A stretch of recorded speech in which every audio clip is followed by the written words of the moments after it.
Hi everybody, Dan Oman here with some exciting news. DRF Formulator, the gold standard in past performance information, is now free, exclusively on DRF Bets. Join DRF Bets with the promo code WINNING, get a $250 first deposit match bonus, a $10 free bet, and free Formulator already uploaded to your account. Access Formulator's premium features, including sortable trainer stats, race replays, personalized trip notes, and lots more. Free Formulator, exclusively on DRF Bets.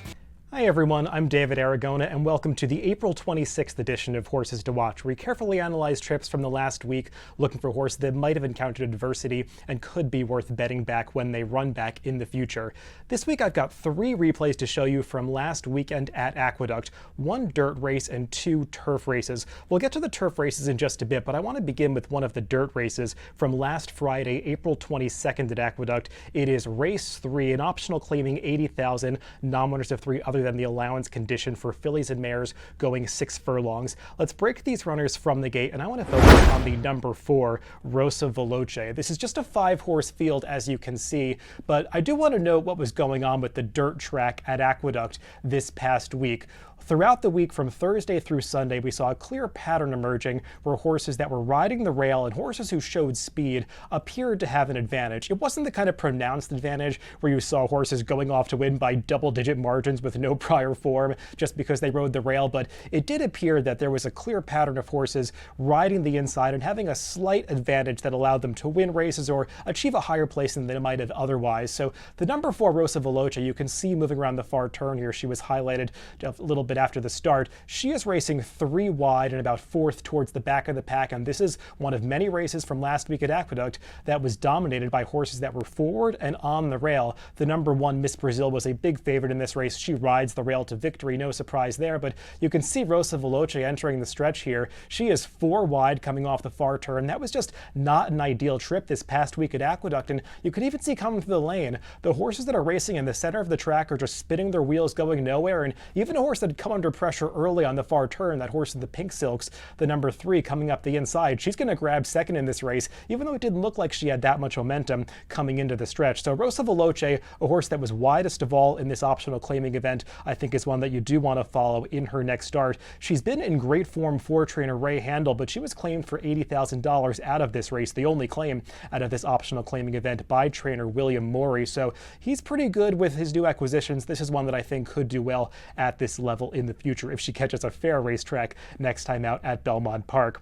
Let's move on to a couple of those turf races that I was talking about. One of them is from that same day, Friday, April 22nd, the last race of the day, race 9, a New York bred maiden claiming event, $40,000, the claiming tag going 1 mile and a 16th on the turf course. Let's break these runners from the gate and focus on the rail runner, the number 1, Lucky Mucho Man. There he is in those pink and green Generazio silks. He's going to go towards the back of the pack early. Just a horse that broke a little bit flat-footed, but his rider really makes no attempt to get him forward in this race, and he's just going to get dragged out of the race completely. He leaves the screen soon after the start, and he will be out of the picture for a little ways as they head into the clubhouse turn here.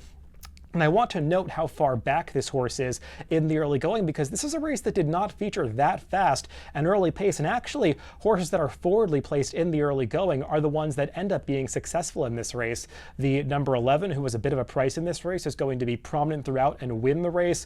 A couple of other horses who were forwardly placed, the number 3 on the inside, as well as the number 12, they're the eventual 3rd or 2nd and 4th place finishers in this race. So there's not a whole lot of running going on from the back of the pack here. So you do want to note the early position of that number 1, Lucky Mucho Man, who was taken so far back in the early going. I'll admit this is a horse that I was interested in going into this race because it's his first start on the turf after a couple of dismal efforts on the dirt, but he does have some turf pedigree, being by deceptively strong turf influence, Mucho Macho Man. And just watching this horse's prior turf races, he's got this high-stepping, loping action to his stride that really said to me he's one that could appreciate getting on the turf. That's typical of the way horses move when they are on the turf, and you can see him here as they come around the far turn.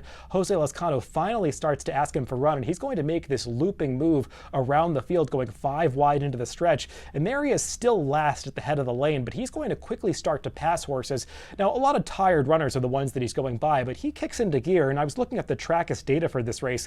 He runs the fastest final quarter mile of any horse in this race, 23.3 seconds. That's pretty solid come-home time for New York bred maiden claiming runners, and he's going to pass a lot of horses to go from 12th all the way up to 5th in this race, but as you can see, as they come across the wire, he just runs out of ground at the end. But that big loping stride that I had noted on the dirt, it really did translate well to the turf. Just the way the dynamics of this race played out, he did not have his chance to achieve the highest possible placing. I think he's a horse that if he finds himself in a race with a bit more pace next time out at Belmont Park with those big sweeping turns, that could suit his running style a little bit more, and potentially his rider Jose Lezcano, if he gets another chance on this horse, will have him a bit more forwardly placed. I think Jose was struggling a bit last week to adapt to the bias on the dirt and having horses placed in the right area on the turf based on how the paces shook out. So I think this is one that could have achieved a higher result with a better ride. We'll see if he gets that in his next start at this level at Belmont Park.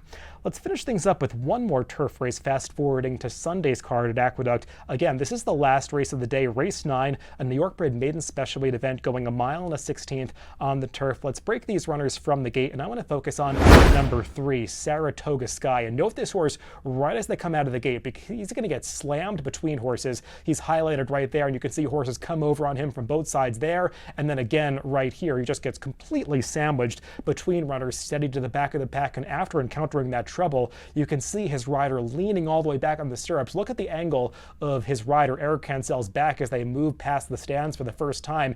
He is just trying to do anything he can to restrain this horse and prevent him from running up on the heels of the horses ahead of him. That early trouble getting sandwiched between rivals really upset Saratoga Sky in the early portion of this race, and even here, heading into the clubhouse turn, you can see him repeatedly being steadied in behind horses, just trying to get this horse to settle and relax, because it is a route race, and you do typically in these turf races want to save something for the finish. But when horses fight their riders like this through the opening furlongs of a race, it typically saps any late kick that they might find in the stretch of their races. And furthermore, the way that the pace shook out in this race is just not going to favor a horse trying to come from the back of the pack whatsoever. This is yet another race like the one that we just talked about that is dominated by horses that were up towards the early lead. And in this case, it's some long shots. The number 6, who was 15-1, and the number 12, who was 10-1, are the two horses that are eventually going to complete the exacta in this race in reverse order. The number 12 will pass that early leader to get the job done. But you can see moving around the far turn, Saratoga Sky, he's finally starting to be asked for some run here, but given the way that he fought his rider in the early going, it's no surprise that he just doesn't have much of a turn of foot to offer Eric Cancel, even though he's finally asking for this horse to pick up the pace a little bit. But all things considered, it's not like he completely throws in the towel. He's holding his position through the stretch. It's not like he fades that badly, and I think this bodes well for him actually being a turf horse, because this is just the second start of Saratoga Sky's career. His one prior performance had come in a dirt sprint. That's really not what he's bred to do. He's a half-brother to a horse named Sanctuary City, who races for these same connections, and that horse really is strictly a turf router. He's actually achieved some stakes success on the turf, so I do think that Saratoga Sky is on the right surface. Just given the way that he had so much trouble in the early going, this was not the day for him to be successful. But if he can get a cleaner start next time and gets into a race with a bit more pace, I think this is a horse that really could pan out to be okay on the turf at this New York bred level.